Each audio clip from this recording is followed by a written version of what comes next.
जी नाज़रीन अस्सलाम वालेकुम। मैं हूं डॉक्टर शेख उमर सऊद और आज की कंबाइन वीडियो है ये तमाम कोर्सेज के बच्चों के लिए, क्योंकि एक मसला जो मैं देख रहा हूँ हर चीज़ में आ रहा है वो है केस चेकिंग का। तो आज हम थोड़ा सा केस चेकिंग के बारे में समझेंगे। देखिए, होम्योपैथिक में केस चेकिंग की बहुत ज़्यादा इंपॉर्टेंस है। जैसे कि हम एलोपैथिक में देखें तो केस चेकिंग की इतनी ज़्यादा इंपॉर्टेंट इसलिए नहीं है कि क्योंकि वो चलते हैं बैक्टीरिया और वायरसेस के ऊपर। उनका ज़्यादा फोकस जो होता है वो बैक्टीरिया और वायरस के ऊपर होता है। मिसाल के तौर पर अगर कोई बीमार शख्स किसी एलोपैथिक डॉक्टर के पास जाता है तो वो ये देखता है कि इसको कौन सा बैक्टीरिया और वायरस अटैक है, ताकि वो उसी की एंटीबायोटिक, एंटी फंगल या एंटी वायरल दे सके। जबकि होम्योपैथिक में ऐसा नहीं होता। हम कंप्लीट केसिंग करके उसके कॉज जानने के बाद उसको कॉज दूर करने के और उसकी इम्यूनिटी को बूस्ट करने की दवा देते हैं, और ऐसी दवा देते हैं जिससे उसको क्योर मिले। तो जाहिर है अगर क्योर देना तो पूरी केस चेकिंग करना बहुत ज़रूरी होगा।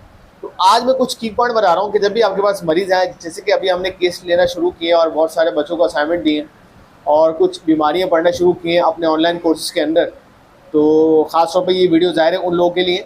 तो ये कुछ बातें आपके काम आएंगी ताकि आप सही से केस चेकिंग करके जब हमें बताएंगे तो फिर हम आपको मेडिसिन बता सकें। देखिए, एक चीज़ सबसे ज़्यादा इंपॉर्टेंट है केस चेकिंग इन होम्योपैथिक के अंदर, वो है हिस्ट्री। हिस्ट्री जानना बहुत ज़रूरी है। जब भी आपके पास कोई मरीज़ आए, एक्ने, पिंपल, सोरियासिस, एक्जिमा या कोई फीमेल कंप्लेन के साथ पीआईडी है और पॉलीसिस्टिक ओवरी है और मेनोरेजिया है, मेट्रोरेजिया, आप हिस्ट्री ज़रूर मालूम करें।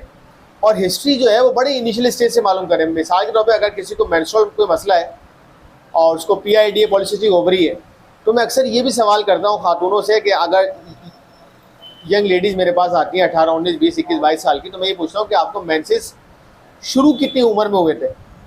क्योंकि ये भी बड़ा इंपॉर्टेंट सवाल है कि किस एज में मेंसेस शुरू हुए थे। क्या इसको एज से पहले शुरू हो गए थे?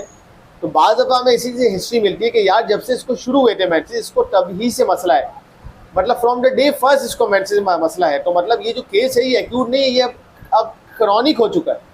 इसी तरह कोई स्किन का मरीज़ आपके पास आए और वो कहे कि उसको आर्टिकेरिया है, एलर्जी है, XYZ, तो ये ज़रूर पूछें कि ये है कब से।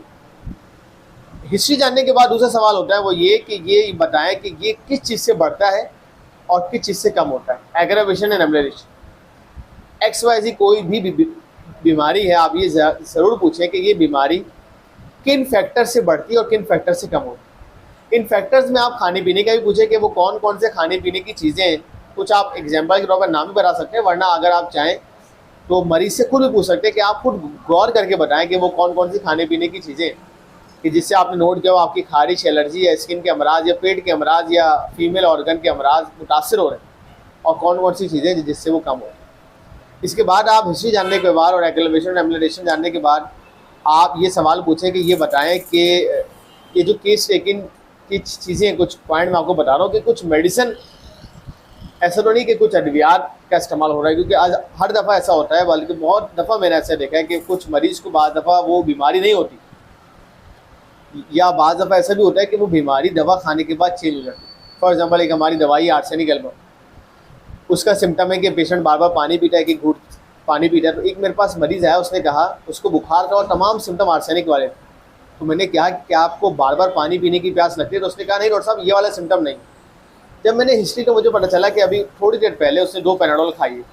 फिर उसने बताया कि हाँ, पैनाडोल खाने से पहले मुझे एक घूंट पानी पीने की ख्वाहिश थी, लेकिन अभी मुझे नहीं हो रही। तो इसका मतलब ये हुआ कि वो पैनाडोल ने सप्रेस कर दिया उसको। तो बताने का मकसद ये कि हिस्ट्री जानना बहुत ज़रूरी है और केस चेकिंग पूरी करना बहुत ज़रूरी है। जब आप पूरी केस चेकिंग करेंगे तो ये चीज़ समझ में आएगी। एक और चीज़ जो आपको पूछनी है वो ये पूछें कि अगर कोई वर्किंग मैन या वर्किंग वूमेन आपके पास आते हैं तो ये सवाल ज़रूर पूछें कि आपका काम क्या है, आपका नेचर ऑफ वर्क क्या है। इससे भी बहुत सारी बातों का अंदाज़ा होगा। फॉर एग्जाम्पल, कोई पाइल्स का मरीज़ है और वो उसका बैठने का काम है, तो ज़ाहिर है पाइल्स उसका बढ़ेगा। इसी तरह किसी फीमेल को PCOS है तो उसका काम ऐसा है, उसकी वर्किंग बैठने की है, वो उसका बाहर का फास्ट फूड का इंटेक है, उसने खाया और बैठ गई, तो ज़ाहिर है उसकी तमाम फीमेल ऑर्गन के जो मसले मसाइल हैं वो इससे बढ़ सकते हैं।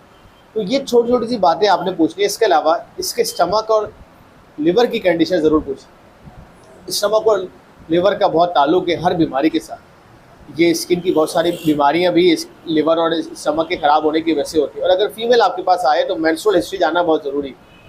मैं अक्सर अपनी लेडी डॉक्टर हज़रात जो स्टूडेंट है उससे कहता हूँ कि अगर आपने फीमेल से उसकी मेंस्ट्रुअल हिस्ट्री के बारे में नहीं पूछा तो आपने कुछ पूछा ही नहीं, ठीक है। तो ये जानना बहुत ज़रूरी है कि उसकी मेंस्ट्रुअल हिस्ट्री कैसी है, उसके मेंसेस कैसे, ताकि आप सही से केस चेकिंग करके उसकी बीमारी का बता सकें। अगर कोई ऑनलाइन पेशेंट आपके पास है तो उसका वेट ज़रूर पूछें कि उसका वज़न क्या है, और वज़न क्या पहले से इतना है या अभी इतना बढ़ गया, ये भी जानना बहुत ज़रूरी है। इसके अलावा एक और चीज़ जो है वो है स्ट्रेस का फैक्टर। ये पूछे कि उसकी नींद कैसी है, उसको रातों को डरावने ख्वाब तो नहीं आते, उसको कोई स्ट्रेस का फैक्टर तो नहीं है। ये सारी चीज़ें पूछने के बाद आप पूरी प्रॉपर केस चेकिंग करें और लिस्ट आउट करें और मुझे सेंड करें। फिर हम इंशाल्लाह उसको इलाज करना सीखेंगे, और आप देखेंगे कि जानने के बाद जब आप सिंगल रेमेडी देंगे तो किस स्पीडली पेशेंट आपका क्योर होगा। तो उम्मीद है ये बातें आपको समझ में आई होंगी, और इंशाल्लाह मज़ीद हम चीज़ें समझेंगे। और आपको वीडियो समझ आए तो ज़रूर इसको लाइक और सब्सक्राइब ज़रूर करिएगा। अल्लाह हाफ़िज़।